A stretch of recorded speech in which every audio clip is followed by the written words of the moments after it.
پدرت در بهشت است. چه خیلی کشته شد؟ طيران. حمله هوایی. امیدوارم که در بهشت روزش رو افطار کند. سلام دخترکانی عزیز، خوش آمدید به کانال من. نواری که در سر اول ویدیو موندم، راستی گپ جگرم کباب شد. من گفتم که در کانال ما نمود از مردم خوبمون، از خواهرکای عزیز خواهم که انشالله دست ما یگان کار نمیاد بغیر از دعا برای مردم فلسطین. به نهایت دلم میسوزد. همین وقت در همین ویدیوهاشون رو نگاه میکنم در همین یوتیوب ده به حد خیلی با چخلای مادر باز بهتر میفهمم. به حد جگرم میسوزد نگاه میکنم در چی احوالن، در چی وضعیتن. همین را دیدم هم خیلی گریه کردم. ویدیو دراز بود نه که من همین قدرش موندم، برای که بعضا وقت خود یوتیوب غمیتیه نمیمونه که چی کردم دلیل میکنه. خلاصه همون مردی که قطیش صحبت میکنه، مصاحبه میکنه، همون دلورداری میکنه، میگه همش انشالله خوب میشود، فلسطین آزاد میشود، همین خیلی دلورداری میکنه. خیلی انشالله وعده خداوند حق است. در نوار امروز انشالله میخواستم که یک نمود مرغ سوخاری تیار کنم که هم آسانه هم تیز تیاره، وقت نمیگیرد و همچنین به مزه. خیلی ریسیپ های زیادی هستند در باره و حتما که میدونین. اینی که من استفاده بردم خیلی آسان ترین شای و دسترس انشالله برای همه. خب من اول همین مرغ را جوشاندم کمتر، یک 20 minut نیم ساعت کم می جوشانیم و بعد همشون در یک کاسه گرفته درشون شیر ریختم. کمترک شیر می ریزیم که گویا که تر باشه برای چیورا علاوه کردن پریپراوه ها را. خیلی لیمون می اندازم کمتر به مزه میکنم. حالا باشد نوبتی پریپراوه ها. من پاپریکا انداختم، کرکومه انداختم، یه نمود پریپراوه هست که همه چی درونش علاله هست او را انداختم، پودره چسناک انداختم، نمک انداختم، بعد قرنفل تیز، بعد همش خوش رو علاله کردم، خوش رو شکیدم در چیا مرغا.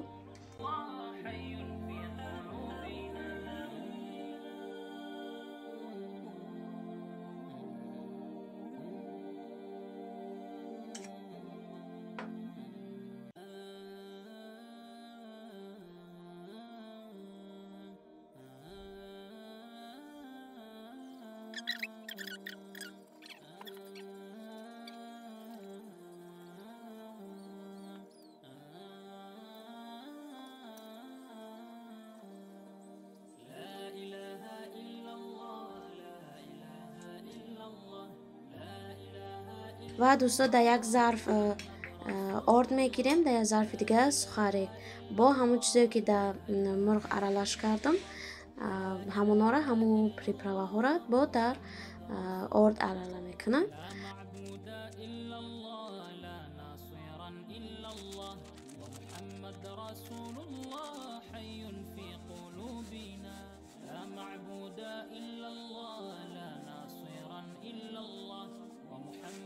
رسول الله حي في قلوبنا الله ndo ametukuka nasi twalitambua tena ye amesifika hilo tunalijua mjaabudu rabbuka usije kajutia mjaabudu rabbuka usije kajutia la ilaha illa Allah. و بعد از اون نوبتی تخم است.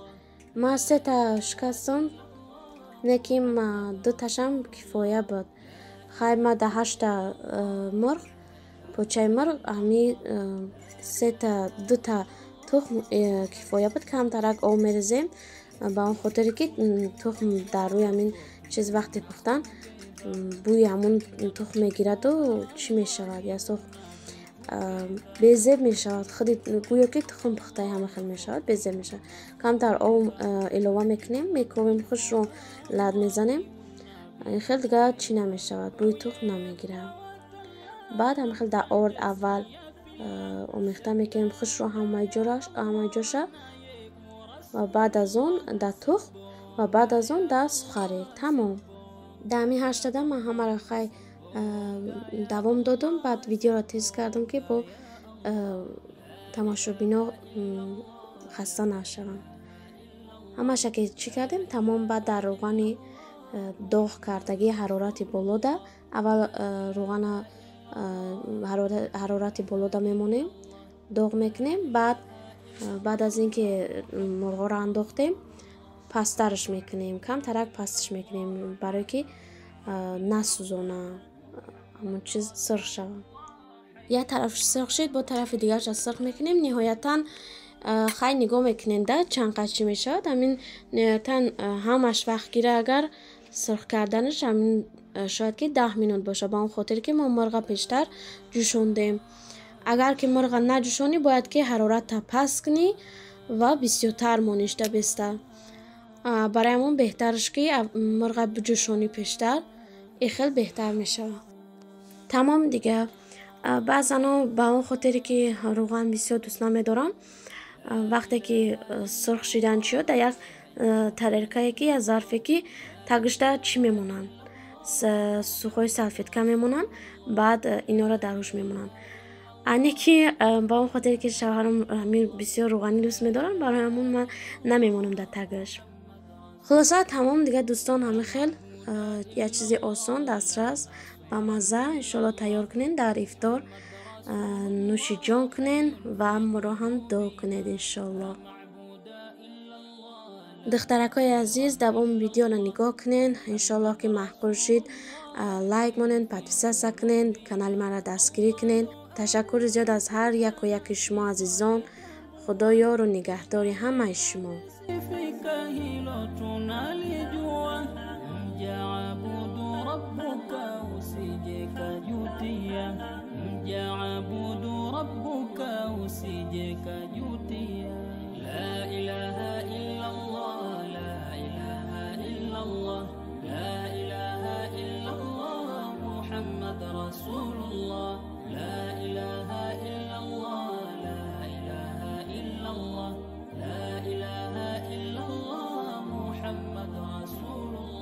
Let's be thankful to Allah for keeping us together. If it not been for Allah, we would not be together. Let's be thankful to Allah for keeping us together. If it not been for Allah, we would not be together. Oh yeah, tawakkalna namshan jasiya fillah. Satanda ya Allah na ye Rasulullah. Sebonga ya Allah, sebonga ya Allah, sebonga ya Allah, sebonga ya Allah. La ilaha illallah, la ilaha illallah, la ilaha illallah, Muhammad Rasulullah. La ilaha illallah, la ilaha illallah, la ilaha illallah, Muhammad Rasulullah. لا معبود إلا الله، لا ناصر إلا الله، محمد رسول الله حي في قلوبنا.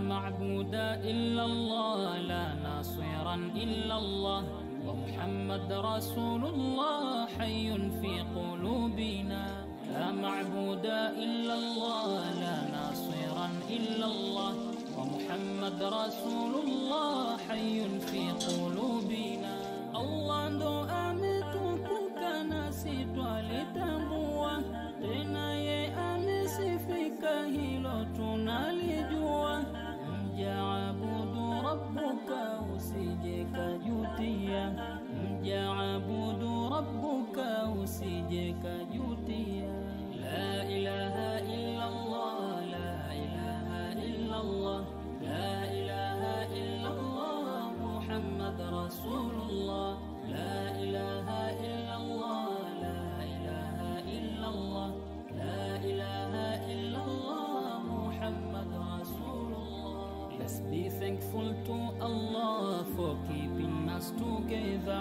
If it not been for Allah, we would not be together. Let's be thankful to Allah for keeping us together.